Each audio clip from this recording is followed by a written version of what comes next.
बोला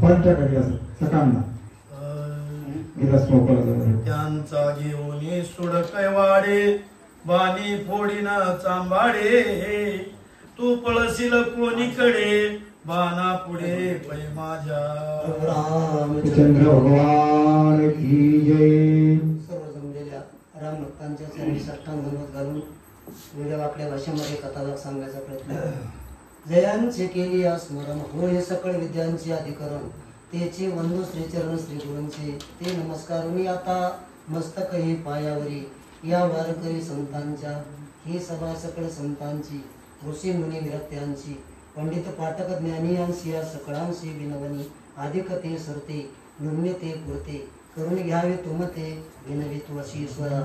सर्वांना चांगली बुद्धी दे, आरोग्य दे, सर्वांना सुखात आनंदात ऐश्वर्यात ठेव, सर्वांचं भलं कर, कल्याण कर, रक्षण कर आणि तुझे गोड असे नाम सर्वांच्या अखंड मुखामध्ये राहू। सर्वांसाठी गोपाळ बाबा यांच्या मंदिरात त्यांच्या चरणी आणि हनुमान प्रभू रामचंद्र यांच्या चरणी प्रार्थना। प्रभू रामचंद्र यांच्याशी लढण्यासाठी मोठ्या गर्वानं आलेला खराची युद्धाची तयारी, दोन भावंड त्याचे मृत्युमुखी पडलेले, त्याच्यामुळे त्यांच्या ईर्षेनं सूड उगवण्यासाठी पेटलेला खर नावाचा राक्षस आपल्या तोंडानं आपल्या शौर्याच्या बडाया त्या ठिकाणी मारू लागला। प्रभू रामचंद्राने ऐकून घेतलं। मोठे माणसं जास्त बोलण्यापेक्षा वागून दाखवत असतात, कृतीतून दाखवत असतात। मग ज्याच्याकडे काही नाही ते स्वतःचा पराक्रम स्वतःच्या तोंडानं वर्णन करीत असतात। का? त्यांचं नाव कुणी घेत नाही म्हणून स्वतःचं नाव स्वतःच घ्यायचं आणि स्वतःला स्वतःनं शबासकी घ्यायची आणि स्वतःचा प्रचार स्वतःच करायचा। याला म्हणतात गाढव किंवा म्हणतात राक्षस। राक्षस वृत्तीचे लोक या विचाराचे असतात। का? त्यांना कुणी चांगलं म्हणत नाही म्हणून स्वतःच्या तोंडानं चांगलं म्हणायचं, कुणी चांगलं म्हणलं तर म्हणलं। अशा प्रकारची परिस्थिती त्या खराची ऐकून घेतलं आणि खराचा धर्म कोणता हे सांगितलं।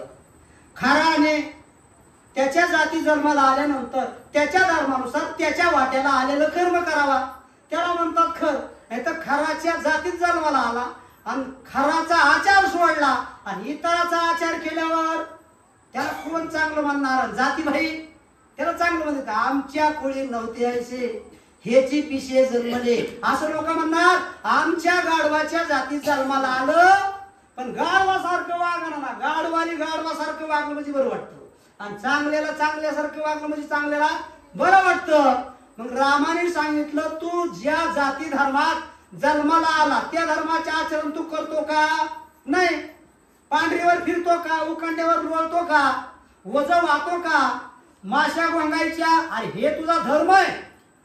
हे धर्म सोडला आणि तुझा धर्म नसलेला आणि तो मुख्यत्वे करून आमचा असलेला धर्म युद्धाचा, मग आमचा युद्धाचा धर्म तुझा तो मी सांगितलेला आताचा धर्म आणि तो आचरण करायचा सोडून दिला आणि दुसऱ्याचा धर्म आचरण करायला लागला आणि दुसऱ्याचा धर्म जर आचरण करायला गेलं तर तुझे भाऊ तुझ्या लेखत पडलेत बघ। मग आता माझा धर्म तू आचरण करायला लागला का? तुझं काय होईल तुझा तू विचार कर। पण वाईटाला किती जरी सांगितलं तरी ऐकत नाही आणि न ऐकल्यामुळे यांचं वाईटाचं वाईट झाल्याशिवाय राहत नाही। अशी तुझी परिस्थिती। मी जोपर्यंत स्थिर आहे का आणि तोपर्यंतच तुझ्या बडा आहेत बघ आणि तोपर्यंत तू जिवंत आहेस बघ आणि माझा एकदा बाण सुटला की तुझे चमडे ना चमडे काढणार, पळून जर निघा